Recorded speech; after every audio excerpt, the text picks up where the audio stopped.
The Washington Post, which is the home newspaper where I come from in Washington, D.C., has on their masthead, "Democracy dies in darkness." And I think I know what that means. It has to do with ignorance and not reading their newspaper. But I actually think what it dies from is apathy. So I really appreciate all of you turning up to be here today to hear Andrew Romanoff talk. But what I really want to say is how much I appreciate Andrew's commitment to running for office. Having worked on a couple of campaigns in different states, the amount of endurance, and I mean that in a literal physical sense, is just remarkable. So thank you very much for your civic duty and for running for office and for coming to talk to us today.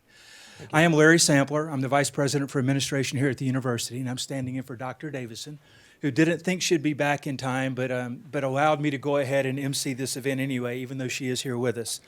I will note for the record that we're live streaming this, and the format will be that I'll give Andrew a few moments to speak, and then Katya will take over and handle questions. The questions today are Katya Campbell, President of our Faculty Senate, and Colton Lee, one of our students here at the school.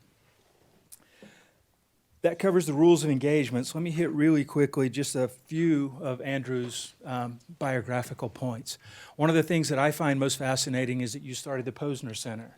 Having worked in international affairs for most of my adult life, the Posner Centers are a wonderful, small, not small anymore, a wonderful center here in Colorado that concentrates the energy and the excitement around international engagement, which Andrew founded a few years back.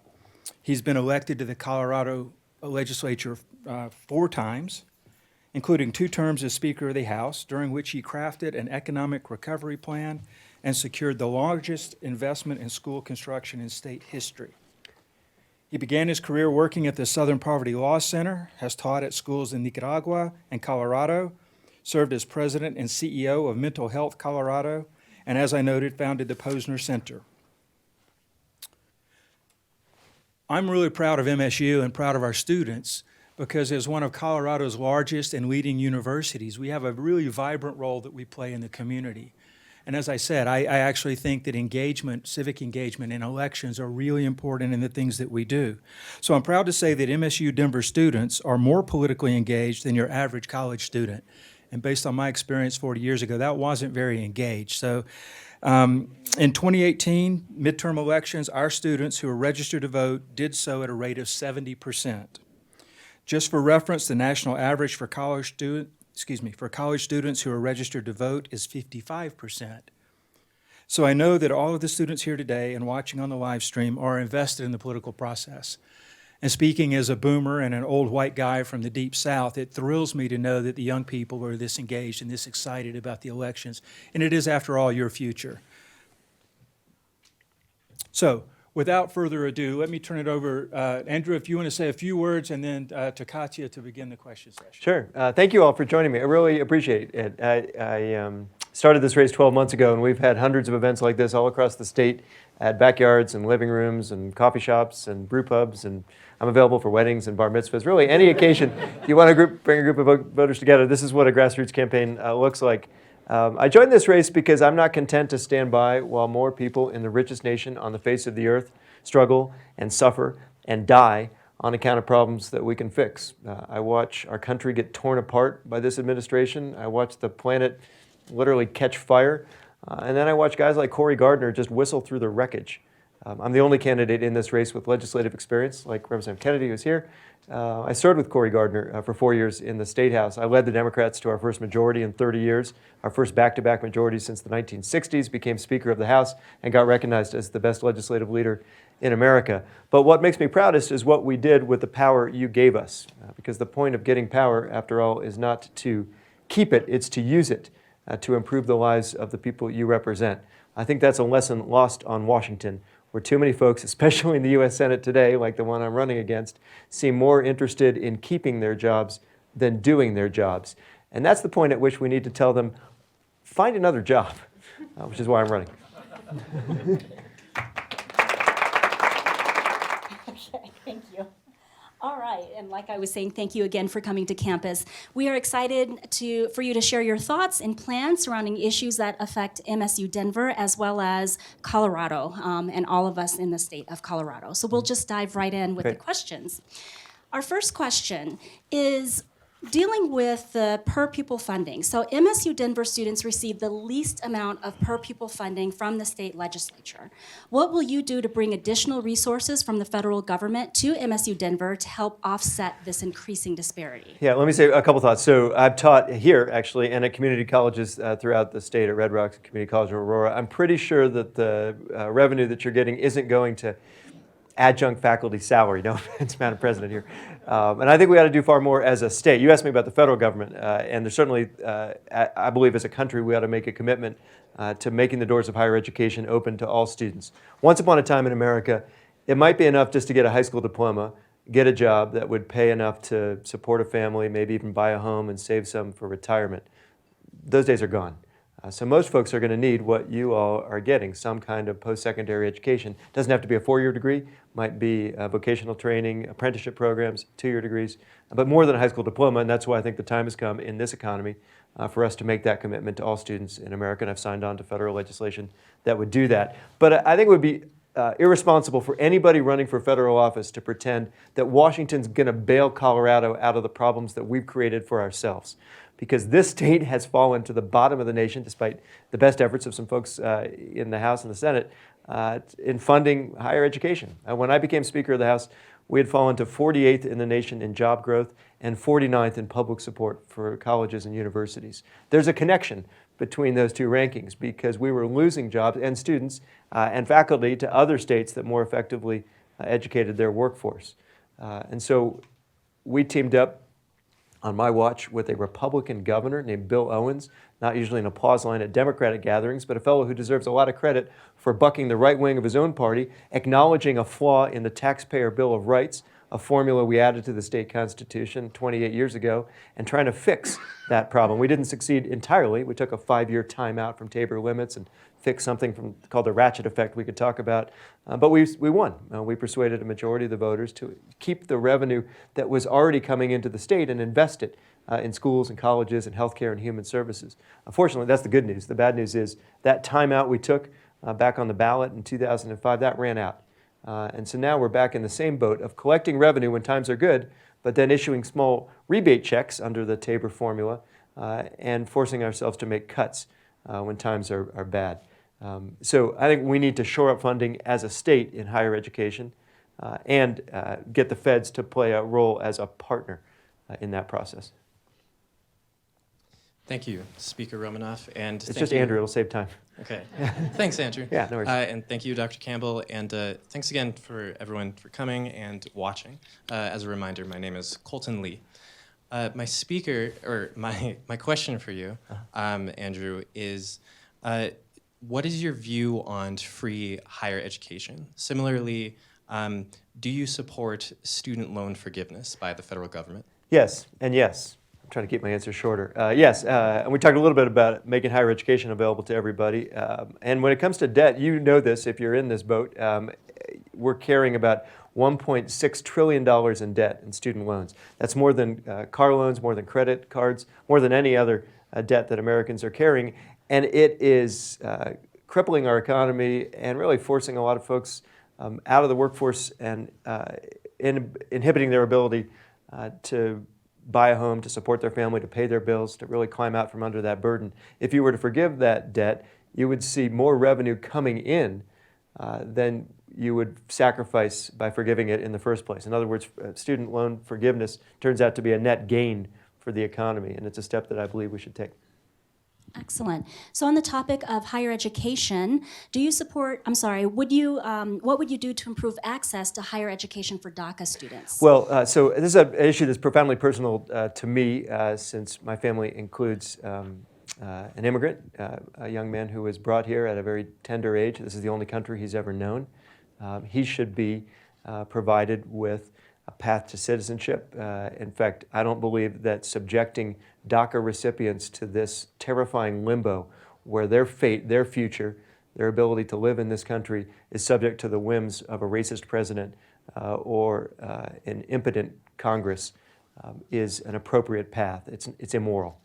So just on a broader scale, we should be talking about comprehensive immigration reform, but that's got to include a path to citizenship that doesn't take decades on end. This issue is personal to me as well because I wouldn't be here. Not just at Metro, I wouldn't be in the United States if this country had not opened its doors to my mom and all 4 of my grandparents. I'm the son and the grandson of immigrants, and I'm glad we're here. We are better off in every way, not just as a family, but as a country, economically, culturally, intellectually richer, because we welcome people to contribute their talents to a nation that needs them. We don't say that often enough. Instead, we've allowed the commander-in-chief to demonize immigrants and refugees, including DACA participants, to cage children, to tear families apart, to describe asylum as a hoax, to declare the country full, to suggest, as Donald Trump did, that we open fire on migrant families to slow them down when they're crossing the border. This is at odds with everything that you and I believe about what America at least ought to be. And it's not a great surprise, right? I mean, when Donald Trump descended the escalator in his tower and branded the people of Mexico as rapists and criminals, we should not be surprised by the policies that he's pursued. What ought to shock us is the unwillingness of folks in his own party to stand up and say, no, this is not who we are, at least not who we aim to be. You haven't seen that on the part of Cory Gardner or any Senate Republican, in part because they know they'll be punished with a tweet storm that might drive them out of office. They deserve to be out of office for their cowardice. And of all the damage this administration has caused, it'll take a long time to calculate. I think this is probably the most disgraceful. It has undermined our moral standing around the world and dishonored our heritage here at home. And the least we could do is pass the Dream and Promise Act and give DACA recipients the status they deserve, including citizenship.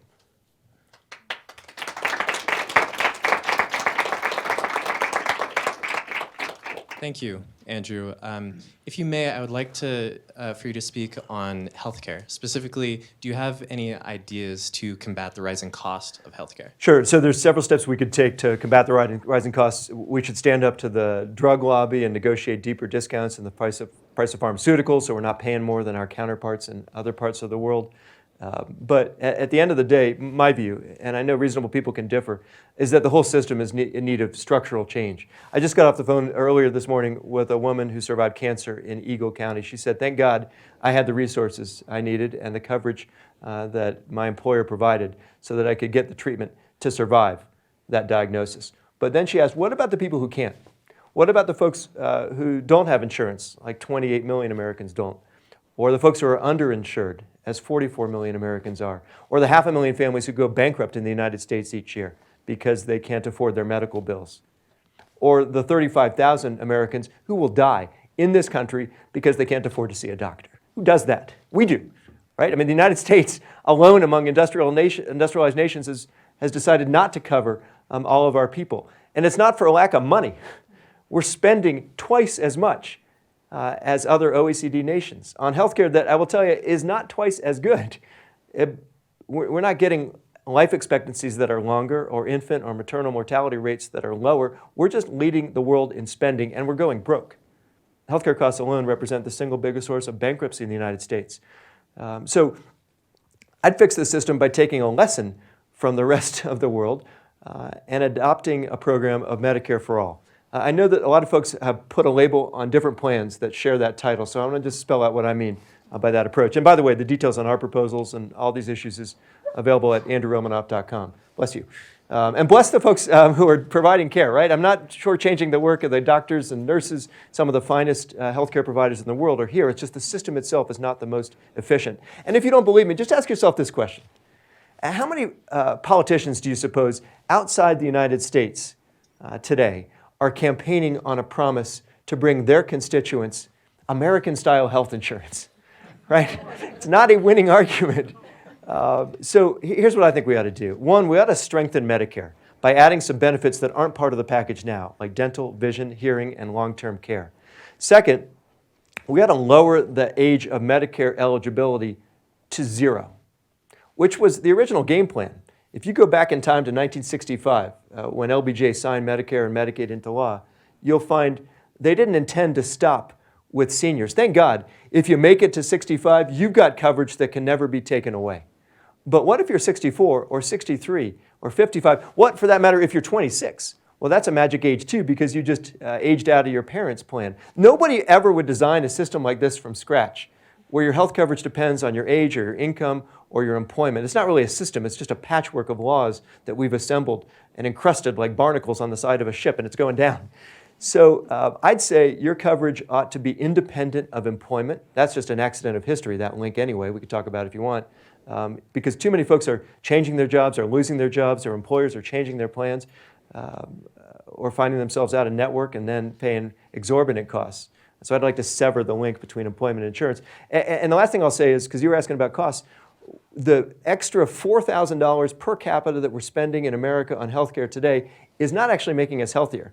If you compare what we're spending, about $10,000 per person per year, to what they're spending, say, in Germany, Switzerland, Japan, Taiwan, France, closer to $6,000, you ask, well, where's the extra $4,000 going?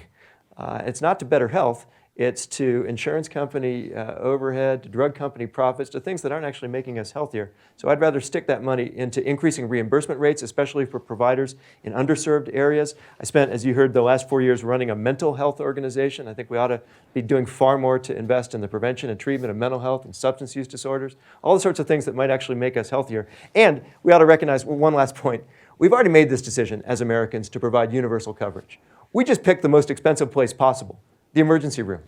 Back in about 1986, Ronald Reagan signed a law called EMTALA that said if you're taking Medicare dollars as a hospital in America, you're going to have to accept anybody who comes in need of emergency care. That's the right decision for a moral society. But it's also the most expensive and least therapeutic environment we could pick. If we made the decision to cover everybody at the end of the game, wouldn't it be smarter and cheaper and healthier if we invested earlier in prevention and early intervention?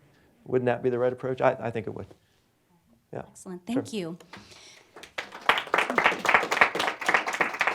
Shifting gears a little bit, do you support the Green New Deal and then bringing it locally? What are your energy goals for Colorado? Yeah, this is yes, I support the Green New Deal. And it's a conversation we ought to have not just in Denver or in Boulder, where we were this morning, but all across the state. We've been engaging oil and gas workers in this conversation too, because they have a role to play, just like farmers in regenerative agriculture, in trying to reduce greenhouse gas emissions and capture and sequester the emissions that are already out there. So here's what I think we ought to do.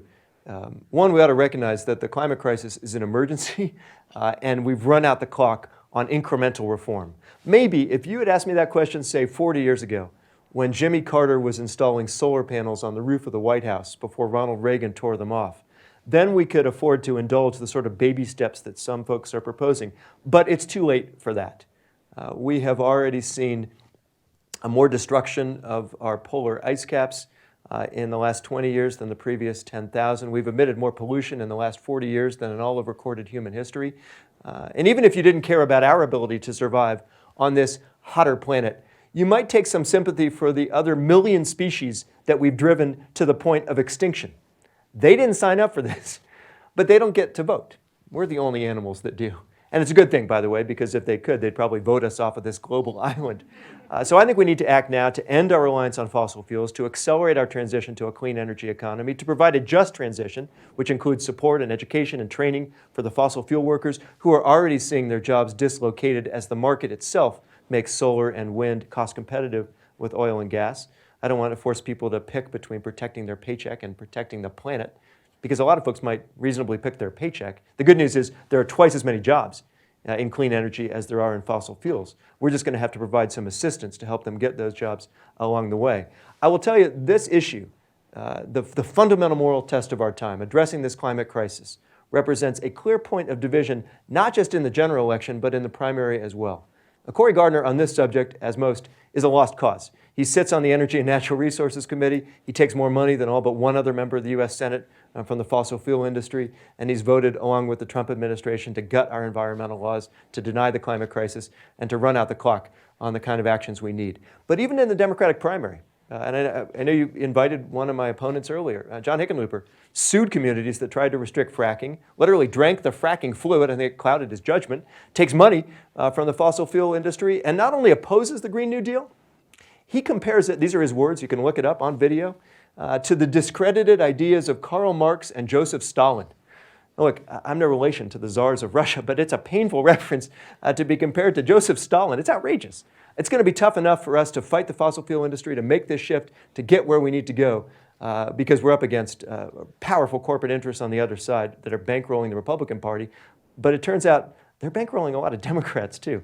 And we need a coalition of folks, including some of the workers I just mentioned, and farmers and environmentalists and students like the Sunrise Movement, which endorsed my campaign, to team up and to make this shift now.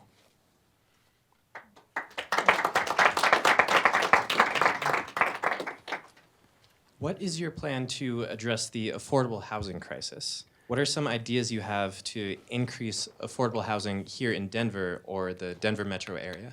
So I worked a little bit on this issue in the State House when I first got elected 20 years ago, and now the problem's only gotten worse because you've seen housing market throughout Colorado, particularly in Denver and Boulder and other parts of the state, skyrocket in their costs that dwarf the national average.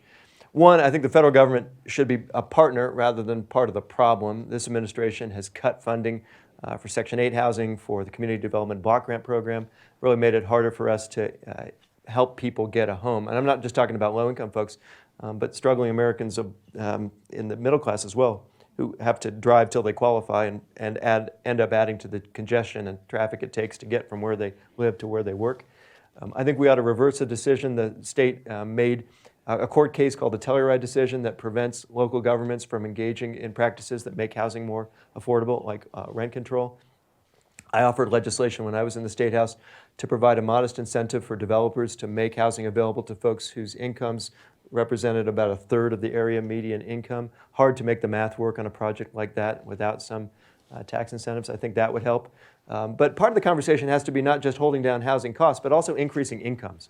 Right? I'm sure we'll talk about this, but the truth is incomes in America have essentially flatlined in real dollars over the last 40 years. We're not making now more, at least the median family in America is not really making now more than we were in the mid-70s. And the minimum wage alone hasn't increased in real dollars once you adjust for inflation since I was born. And I'm old. So I think if you're serious about increasing incomes, we got to look at the stagnation in wage growth. It's staggering and heartbreaking and telling to me that it is harder to climb out of poverty in the United States of America today than it is in Europe or Australia or Canada. I'll say that again. If you're born at the bottom of the economic ladder in this country, you'll have a harder time climbing up than if you'd been born in other industrialized nations. I think that ought to challenge our conception of the American dream and force us to reevaluate not just the cost of housing, but healthcare and childcare, access to education, still the best ticket to the middle class, really how we deliver on the promise, not often fulfilled, but the promise of America, which said, at least on paper, if you work hard, you play by the rules, you do better, your kids do even better than that. Now, we're becoming the first generation in American history to condemn our kids to a lower standard of living than we had. That's not acceptable. All right. On a similar note, a huge issue on our campus is food insecurity. What is your plan to help Colorado residents who don't have access or who can't afford healthy food or food in general? Yeah, so this state is one of the richest in the most prosperous nation on the face of the earth, and it's heartbreaking to me to recognize that tonight in America, 13 million kids will go to bed without enough to eat. That really ought to shake us all. So we talked a little bit about how you increase incomes for families. Obviously, I support efforts that are underway in Colorado and throughout the country to make food available, but it shouldn't be simply the product of private charity. I mean, we ought to make a public commitment as a country that nobody in America ought to go to bed hungry. I think there's a connection in this conversation because if you want an economy that works for everyone, you need a government that works for everyone. And that's not the government we have right now. I'll tell you one story to address your question and the broader point. When I was in the State House, I met with a dad who was trying to raise his kids in a single room on a motel on Colfax. At the time, there was no guarantee, I think there has been since then, that the place he was renting was even habitable, that it had running water or heat or was free of vermin.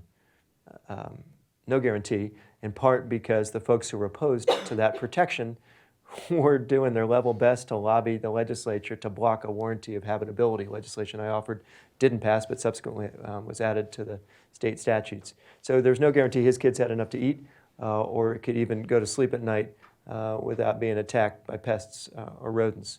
This is Colorado in the United States of America.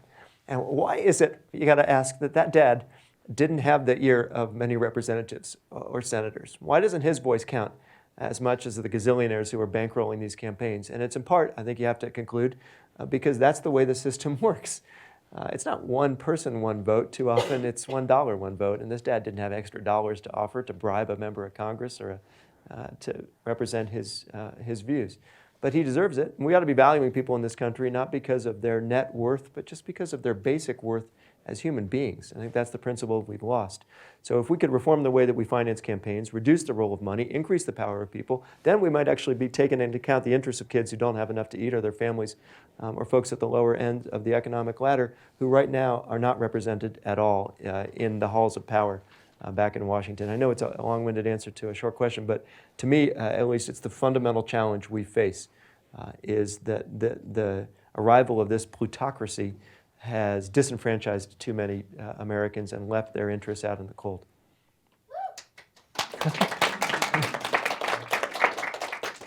Thank you. A bit of an open-ended question, so you're welcome to take this how you'd like, but what is your understanding of the word equity, and how would you incorporate that as a senator? So I look at this in a couple ways. I mean, I look at both economic and political. I mean, you could take this to I suppose, to take into account the inequities that we face in education, in housing, in healthcare. But at the heart, I'm thinking a lot about political inequity, the conversation we were just having, because unless we change that, nothing else is going to get fixed. We're not going to get the climate action we need, the healthcare reform we need. We're not going to be able to successfully take on the gun lobby, just to cite three examples, unless we make good on the promise we made as a country in this democratic republic. That's the first point I'll make.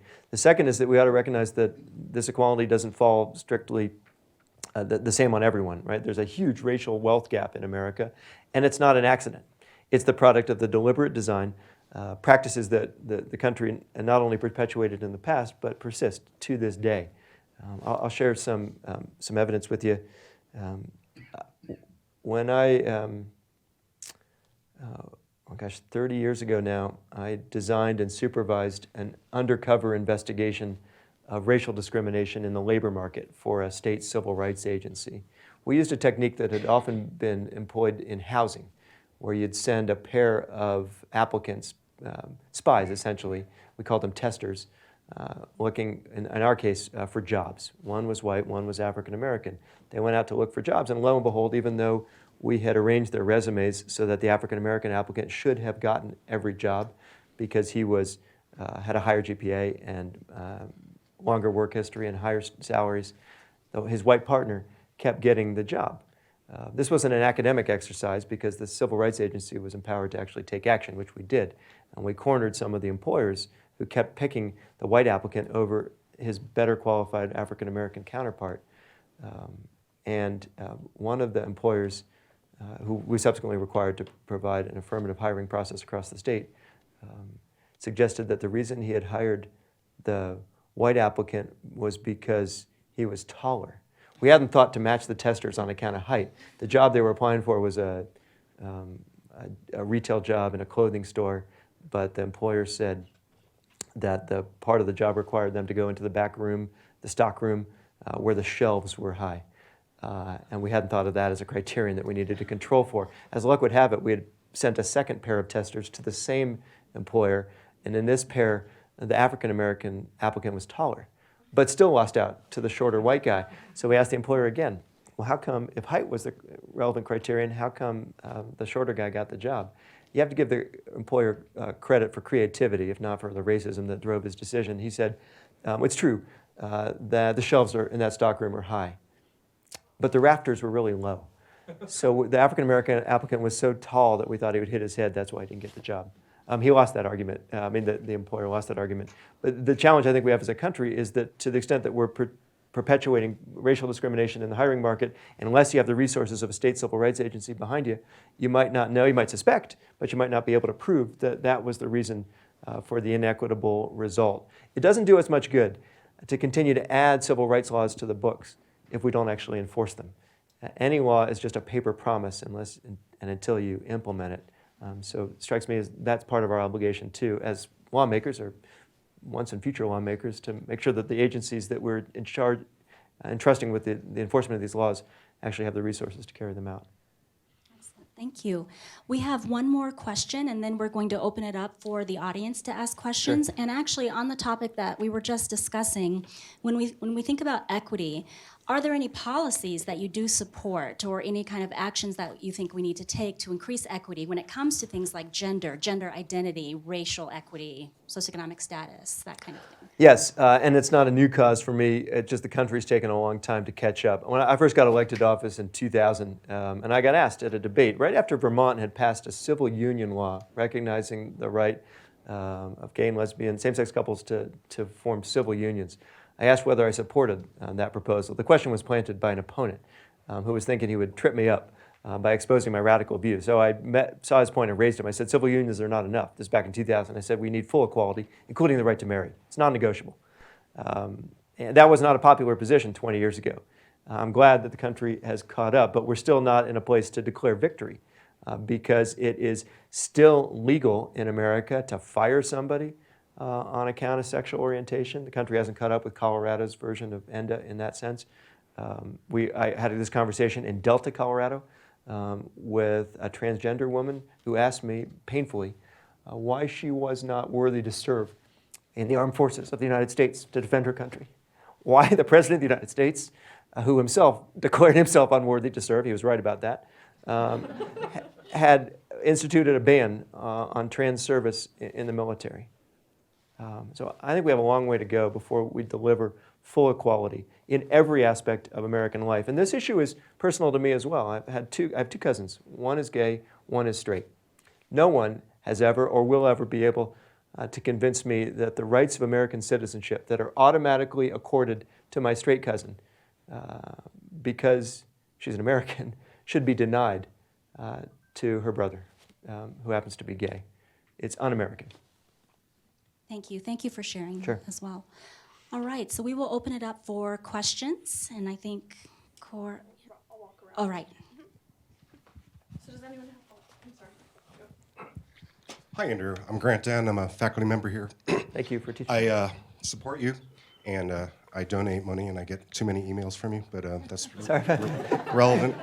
Sorry. I got married this summer, and Congratulations. now I have about 6,000 new family members, and they are pretty middle-of-the-road people. They think that the Green New Deal, and by the way, I support environmentalism. I try to always go with the most scientifically literate candidate when I look at the warehouse full of them, and Are we stored there? they think that the Green New Deal is going to cost $65 trillion, and I can't seem to convince them otherwise. So Yeah. I'm glad you're for it, but what do you do Yeah, to convince them that that's not the case? Thank you. So that estimate, I think, reflects a largely fictional study that came out of a right-wing think tank whose author himself denied that that was the actual account.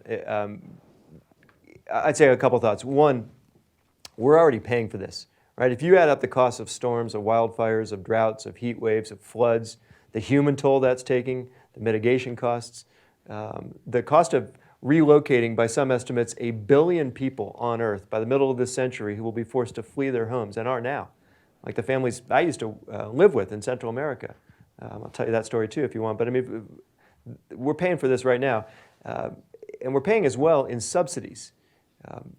The U.S. is spending in direct and indirect subsidies about $650 billion per year on oil and gas and coal. We're promoting pollution with our tax dollars. That's 10 times as much, by the way, as we spend in the federal education budget. So I'd rather shift those resources to renewable energy and to transforming our electric grid, our building codes, our transportation system, really to reimagining our economy and putting people to work along the way. There's no doubt there is a cost to this transformation. It's not going to be easy. It's not going to be quick. Anybody who tells you can flip a switch tomorrow and power the whole economy from wind and solar is kidding themselves, or you. But it needs to come now because the costs are going to continue to mount.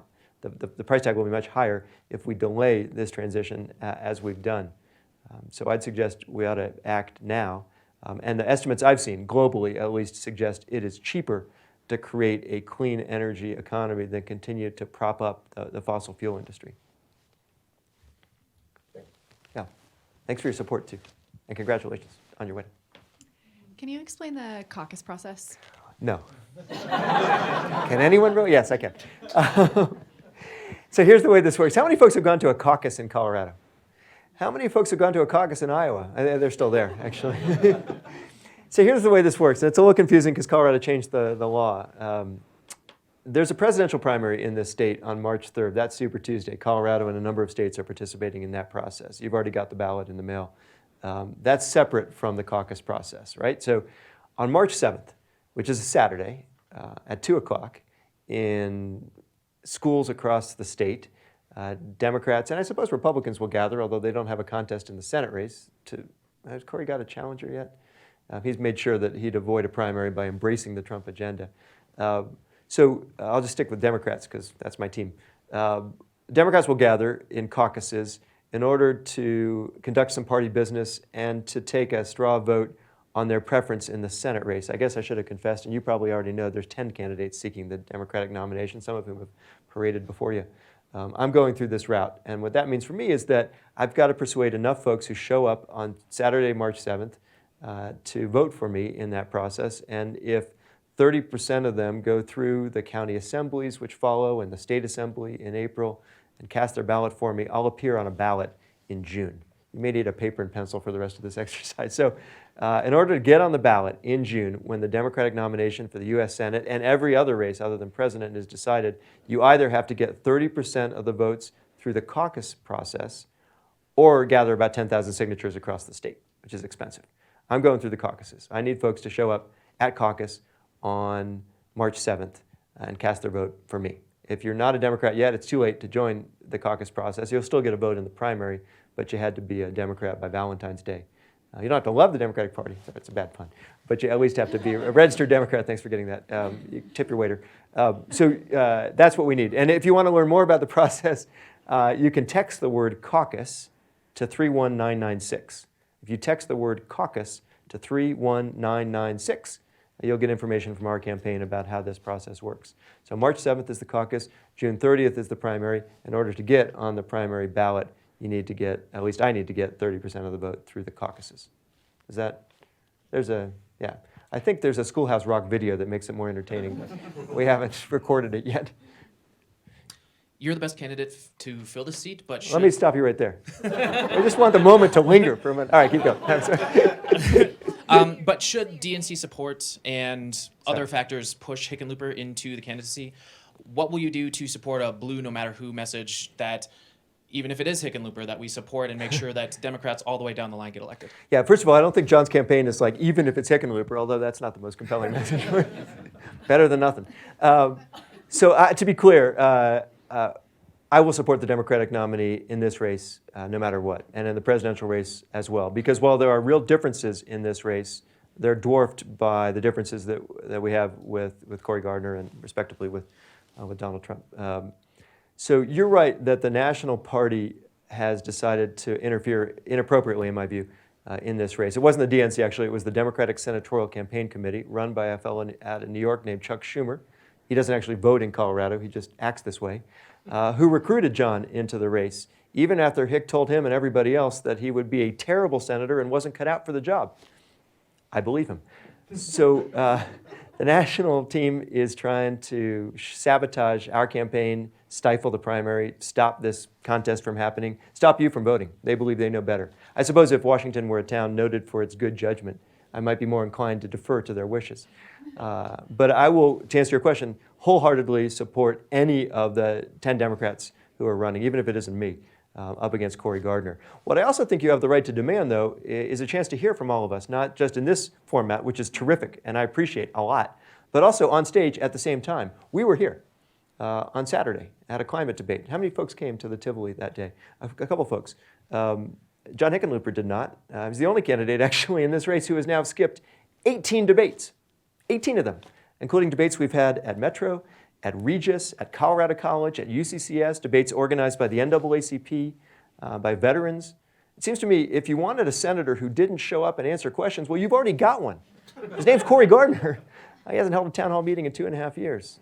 So I think you have a right to hear the candidates, explain our differences, make their case, ground this discussion in policy, not in character attacks, but really have a right to understand where we stand and how we differ from our opponents. And unfortunately, this is one difference. John doesn't debate. It's going to be hard to beat Cory Gardner if you're not even willing to debate him either.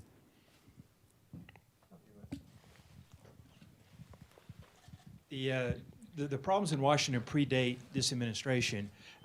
How do you see the issues with civility, particularly in the Senate more broadly, the bipartisan lack of civility?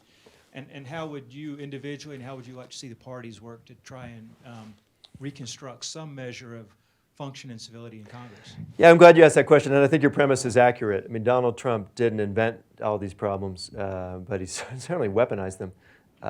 It was a decade ago now that Mitch McConnell greeted Barack Obama by announcing his top priority, not healthcare, not the economy, not education. He said, my top priority is to make you a one-term president. I mean, that was an early warning sign that this was not a crowd interested in compromise. And for what it's worth, it brings me no joy to reach this conclusion, because I think the problems we face as a country are too big for one party to solve on its own. We need two functioning political parties in America again. On a good day, we're lucky to get one. So I think there are some things that we can do, some things I tried to do in the State House in order to make this process more productive, more transparent, more accountable, more civil, to your point. One, we started televising the House. This is a tough fight, but believe it or not, one of my colleagues in the Senate, when I introduced this idea back in 2008, I said we ought to have a Colorado version of C-SPAN. We do now, by the way. It's called the Colorado Channel. At the time, I think Comcast parked us right between some kind of home shopping channel and FearNet. So you can supply your own punchline.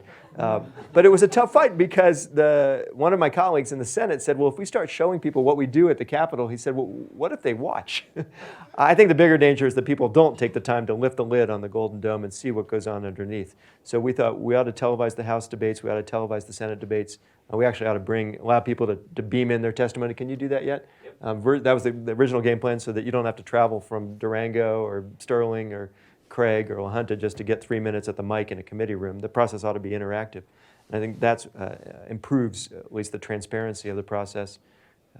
I don't have much hope of getting Mitch McConnell to change his spots. I was a good legislator, but I'm not that good. I'm nobody. I mean, McConnell, I think, needs to be ditched. There's a hashtag for that, right? Ditch Mitch. And at the end of the day, I think you got to figure out why you're in this line of work. Like, what are the problems you're seeking to solve? Are you going for the glory and the groupies that come with it? I'm still holding out for that. Or are you actually interested in solving a problem? One last point I'll make to illustrate at least my commitment to the civility.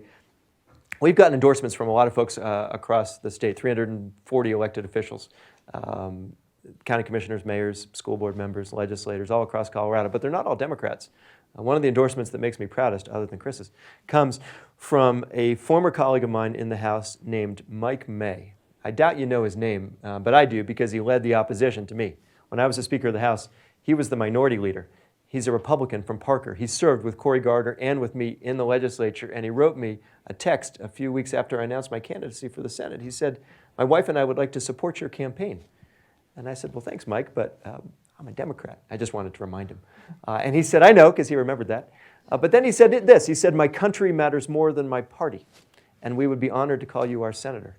I thought, well, first of all, I thought we're going to put you on TV, because that is a great ad. But it's also the sentiment we're missing, right? This notion that your country actually comes first is exactly what's absent from Washington now, where in a town where the knives are sharper and the cover charge is steeper and the party lines are more hardened than ever before. It's really difficult to be able to treat each other like colleagues and Americans, not just like the enemy camp. Yeah. Do you have any easier questions? Like state capitals for 200. What do you got?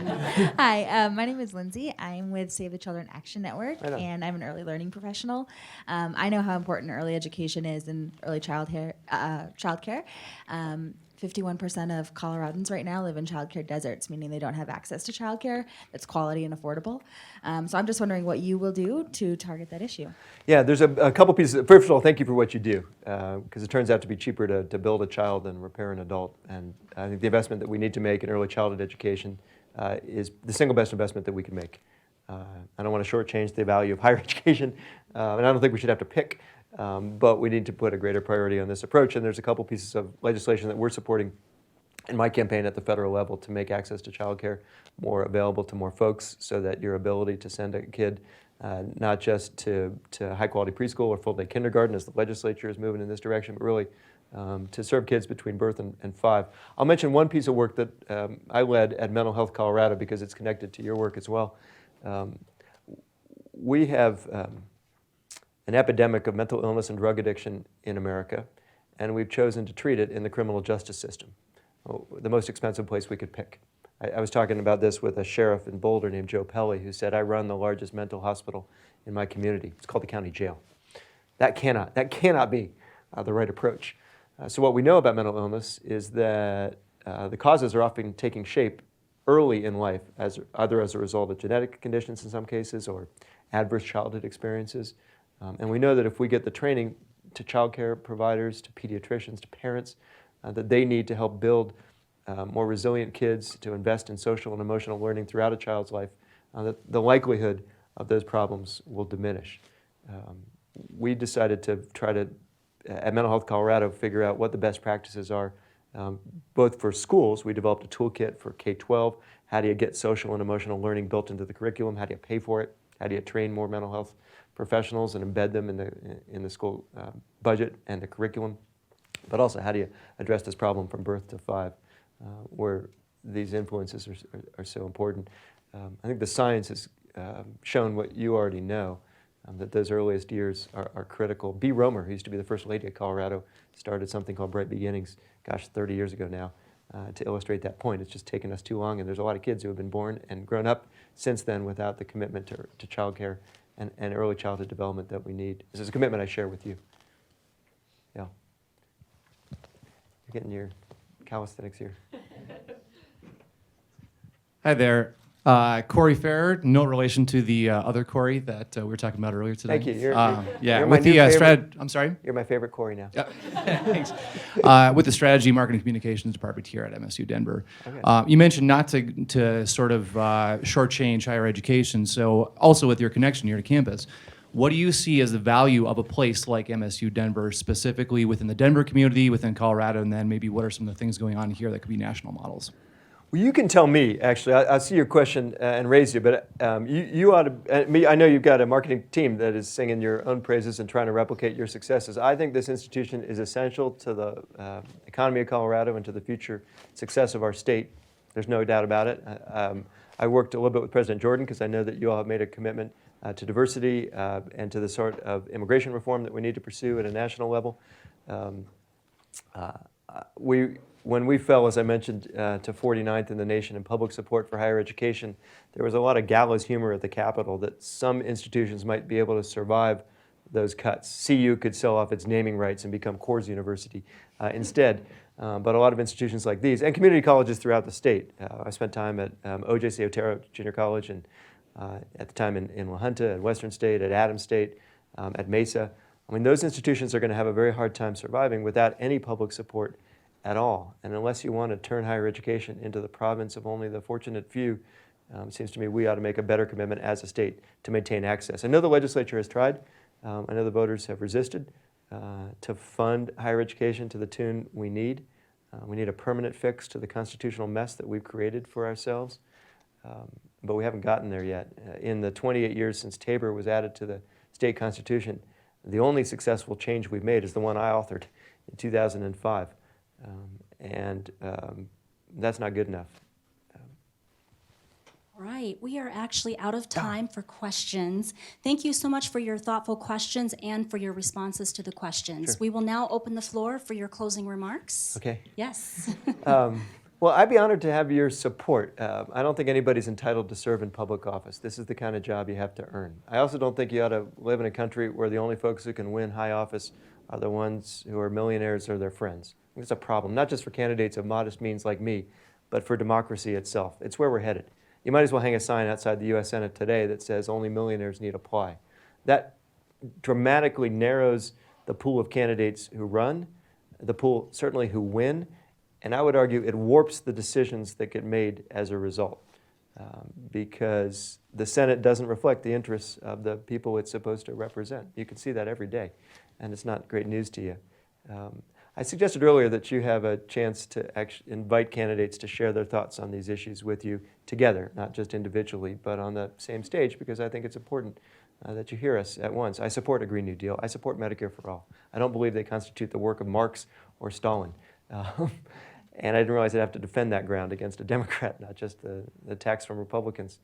I hope that you'll caucus for me if you agree with some of the things I've said, and I hope you'll educate me as well. I didn't start this race with the assumption that I've got every answer figured out. I'm trying to learn from these conversations. It's why we built a very broad grassroots campaign over the last 12 months. So I welcome your thoughts. You can find my platform at andrewromanoff.com. If you go to andrewromanoff.com/caucus, you can see the layout of the nominating process. In about 4 months, Colorado will choose someone to go up against Cory Gardner in the fall. The good news, if you're a Democrat, is that he will lose to any of us. By the last account, even before the impeachment trial dampened his standing, a generic Democrat beats Cory Gardner by 10 points. What I'd suggest you demand from the person you send to the U.S. Senate is more than a generic Democrat. I think you ought to pick somebody who brings both a set of legislative skills and a sense of urgency about these fights. Somebody who will act as if our lives depended on it, because they do. Thanks for sharing your time with me. I really appreciate it.